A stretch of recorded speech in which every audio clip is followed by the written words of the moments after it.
জয় গুরু। খামখেয়ালি প্রাণ চ্যানেলে আপনাদের স্বাগত। আজ আমরা পড়ব একাদশী ব্রত মাহাত্ম্য, ভদ্রশীলের কাহিনী। জয় গুরু। পুরাকালে গালব নামে এক মহান মুনি নর্মদা নদীর তীরে বাস করতেন। তার ভদ্রশীল নামে এক বিষ্ণুভক্ত পুত্র ছিল। সে ছোটবেলা থেকে বিষ্ণুমূর্তি বানিয়ে পূজা করত।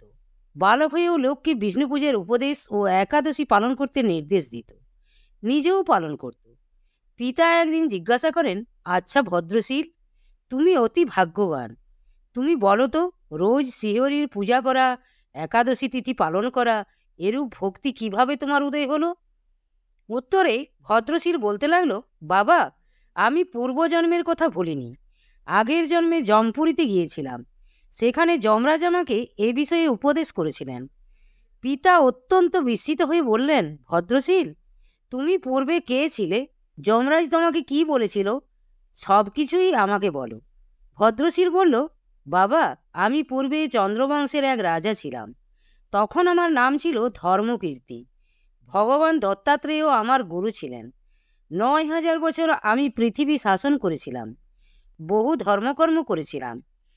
পরে যখন আমার অনেক ধনসম্পদ হলো, তখন আমি পাগলের মতো অধর্ম করতে লাগলাম। কতকগুলি পাষণ্ড ব্যক্তির সঙ্গে আলাপ করতাম, আর কেবল কথা আলাপের ফলেই আমার বহুদিনের অর্জিত পুণ্য নষ্ট হয়ে গেল। আমিও পাষণ্ডী হয়ে গেলাম। তাদের কুযুক্তি নিয়ে যাগ যজ্ঞ আদি পুণ্যকর্ম বাদ দিলাম। ফলে আমার সব প্রজারাও অধর্ম করতে লাগলো। প্রজাদের প্রত্যেকের অধর্মের ৬ ভাগের ১ ভাগ রাজাকেই গ্রহণ করতে হয়। তারপর একদিন আমি সৈন্যদের সঙ্গে বনে মৃগয়া করতে গেলাম। বহু পশু বধ করলাম। তারপর আমি ক্ষুধা তৃষ্ণায় কাতর ও ক্লান্ত হয়ে রেবা নদীর তীরে গেলাম। প্রখর রোদে তপ্ত হয়ে নদীতে স্নান করলাম। কিন্তু তারপর আমার কোনো সেনাকে দেখতে না পেয়ে চিন্তিত ও অতিশয় ক্ষুধার্ত হলাম। অন্ধকার হয়ে এলো। আমি পথ ঠিক করতে পারলাম না। তারপর এক জায়গায় গিয়ে কয়েকজন তীর্থবাসীকে দেখলাম। জানলাম তারা একাদশী ব্রত করেছে। তারা সারাদিন কিছু খায়নি, জলপান পর্যন্ত করেনি। আমি তাদের সঙ্গে পড়ে রাত্রি জাগরণ করলাম। কিন্তু ক্লান্তি ক্ষুধা পিপাসায় কাতর হয়ে রাত্রি জাগরণের পর আমার মৃত্যু হলো। তখন দেখলাম বড় বড় দাঁত বিশিষ্ট ২জন ভয়ঙ্কর যমদূত এসে আমাকে দড়ি দিয়ে বাঁধল। আর তারপর জমপুরীতে যমরাজ চিত্রগুপ্তকে ক্লেশময় পথ দিয়ে আমাকে টেনে নিয়ে চলল। তারপর জমপুরীতে পৌঁছালাম। যমরাজও দেখতে তখন ভয়ঙ্কর। যমরাজ চিত্রগুপ্তকে ডেকে আমাকে দেখিয়ে বললেন, পণ্ডিত, এই ব্যক্তির যেরূপ শিক্ষাবিধান তুমি তা বলো। এই ব্যক্তির যেরূপ শিক্ষাবিধান তুমি তা বলো। চিত্রগুপ্ত কিছুক্ষণ বিচার করে ধর্মরাজ যমকে বললেন, হে ধর্মপাল, এই ব্যক্তি পাপকর্মেই রত ছিল সত্য, কিন্তু তবুও একাদশীর উপবাস জন্য সমস্ত পাপ থেকে মুক্ত হয়েছে। তীর্থবাস ও রাত্রি জাগরণও করেছে, তাই ওর সব পাপ নষ্ট হয়েছে। চিত্রগুপ্ত এই কথা বললে যমরাজ খুব চমকে উঠলেন। তিনি ভয়ে কাঁপতে কাঁপতে ভূমিতে দণ্ডবৎ প্রণাম জানিয়ে আমাকে পূজা করতে লাগলেন। তারপর তার দূতদের আহ্বান করে বলতে লাগলেন, হে দূতগণ, তোমরা ভালো করে আমার কথা শোনো। তোমাদের মঙ্গলজনক কথা আমি বলছি। যেসব মানুষ ধর্মরত, তোমরা তাদেরকে এখানে আনবে না। যারা শ্রীহরির ভক্ত, পবিত্র একাদশী ব্রতপরায়ণ, জিতেন্দ্রীয় এবং যাদের মুখে সর্বদা হে নারায়ণ, হে গোবিন্দ, হে কৃষ্ণ, হে হরি উচ্চারিত হয়, যারা সকল লোকের হিতকারী ও শান্তিপ্রিয়, তাদেরকে তোমরা দূর থেকেই পরিত্যাগ করবে। কারণ সেই সব ব্যক্তিকে আমার শিক্ষা দেবার অধিকার নেই। যারা সর্বদা হরি নামে আসক্ত, সর্বদা হরিকথা শ্রবণে আগ্রহী, যারা পাষণ্ডগণের সঙ্গ করে না, ভক্তদের শ্রদ্ধা করে, সাধু সেবা অতিথি সেবা পরায়ণ, তাদেরকে পরিত্যাগ করবে।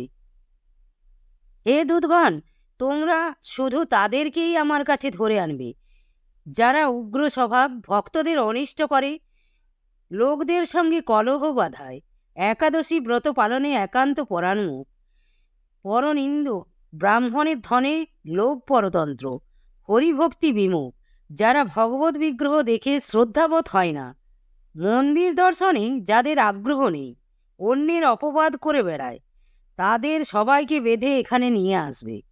যমরাজের মুখে এসব কথা শুনে আমি আমার পাপকর্মের জন্য অত্যন্ত অনুশোচনা করতে থাকি। তারপর আমি সূর্যের মতো উজ্জ্বল দেহ লাভ করলাম।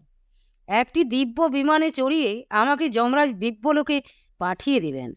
কোটিকল্প সেখানে অবস্থান করার পর ইন্দ্রলোক স্বর্গে নেমে আসি। সেখানে বহুকাল যাবৎ অবস্থান করার পর এই পৃথিবীতে এসে সদাচারী মহান ব্রাহ্মণকুলে জন্মগ্রহণ করি। আমার জাতিস্বরতা হেতু এসব ঘটনা আমার হৃদয়ে জাগ্রত আছে। আমি পূর্বে একাদশী ব্রত মাহাত্ম্য জানতাম না। অনিচ্ছাকৃতভাবে যখন একাদশী পালনে এত ফল লাভ করেছি, তাহলে ভক্তি সহকারে একাদশী ব্রত উপবাস করলে কি প্রকার ফল লাভ হয় তা জানি না।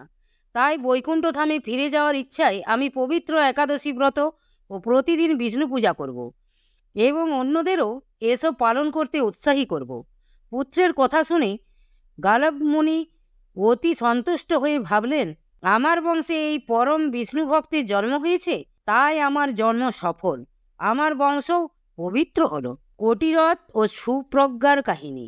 পুরাকালে রাজা কটিরথ ও রানী সুপ্রজ্ঞা ধর্মনিষ্ঠাপরায়ণ সর্বসদ্গুণযুক্ত দম্পতি ছিলেন। তারা জাতিস্বর ছিলেন। একাদশীতে তারা জলপান পর্যন্ত গ্রহণ না করে শ্রীহরির পূজা কীর্তন ভজনে দিবারাত্র অতিবাহিত করতেন। একদিন হরিবাসরে সৌরী নামে এক তত্ত্বজ্ঞ ব্রাহ্মণ এসে উপস্থিত হন।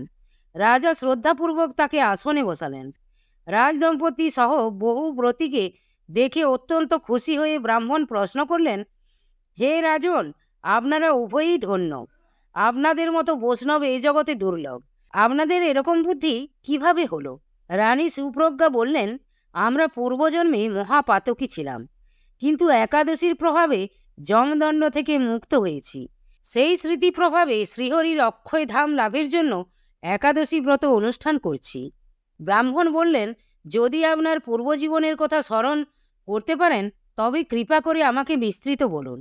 সুপ্রজ্ঞা বলতে লাগলেন, যদিও সেই কথা অপ্রকাশ্য, তবুও মহান বৈষ্ণব আপনার কাছে বর্ণনা করব। আমি পূর্বজন্মে চিত্রপদা নামে এক বারবণিতা ছিলাম। বহু পাপকর্ম করেছিলাম। এই রাজা নিত্যদয় নামে এক শূদ্র ছিলেন। নানা অনাচারের জন্য জ্ঞাতি বন্ধুরা পরিত্যাগ করলে ইনি আমার আশ্রয়ে থাকলেন। আমরা স্বামী স্ত্রীর মতোই ছিলাম। একদিন মারাত্মক অসুখে পড়লাম। গায়ে প্রচণ্ড জ্বর।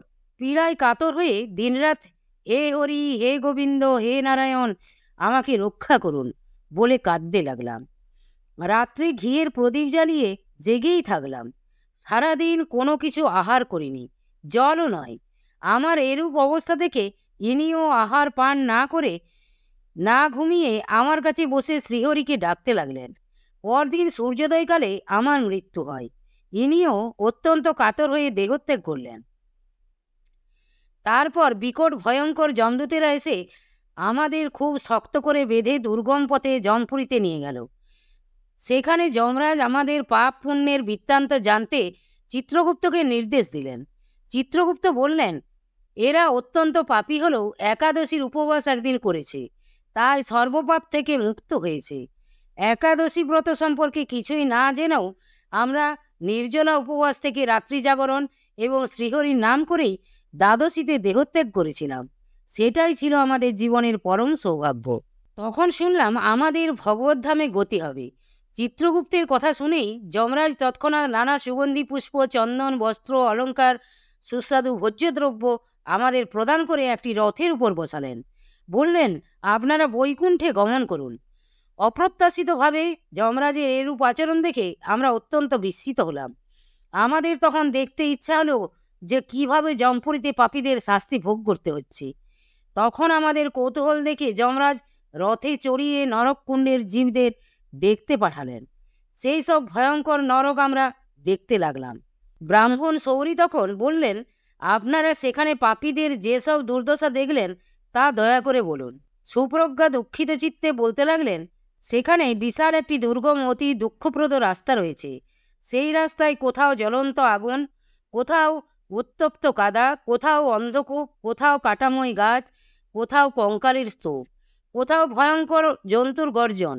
সেই ক্লেশপূর্ণ পথ দিয়ে যমদূতেরা পাপীদের টেনে টেনে নিয়ে যাচ্ছে। পাপীদের কারো গলায়, কারো কানে, কারো নাকে অঙ্কুশ দিয়ে প্রহার করা হচ্ছে, কারো কান ছিদ্র করে ভারী পাথর ঝুলিয়ে কারো শিশ্নতে লোহা বেঁধে ঘাড়ে ধাক্কা দিয়ে কারো মাথা নিচু করে পা উপরে করে নিয়ে যাচ্ছে। এইভাবে যমপুরীতে মারা যাচ্ছে। সেখানে ভয়ঙ্কর রূপ ধরে যমরাজ সেই সব পাপীদের ধমক দিয়ে বলছেন, তোমরা মূর্খ, আমাকে অগ্রাহ্য করে জগতে নানা দুরাচারে রত হয়েছ, তোমাদের পাপের উপযুক্ত দণ্ড এখন লাভ করো। সারিবদ্ধ হয়ে পাপীরা দাঁড়িয়ে থাকে। চিত্রগুপ্ত প্রত্যেকের পাপকর্মের কথা বলতে থাকেন। মাঝে মাঝে পাপীরা অভিযোগ করে, আমি এত পাপ করেছি কি করে বলছেন?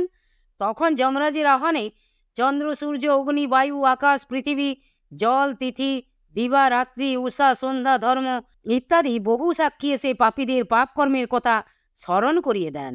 জয় গুরু, জয় গুরু। আজ এই পর্যন্তই। যদি আপনাদের ভালো লেগে থাকে তাহলে চ্যানেলটিকে সাবস্ক্রাইব করে সাথে থাকবেন। জয় গুরু, জয় গুরু।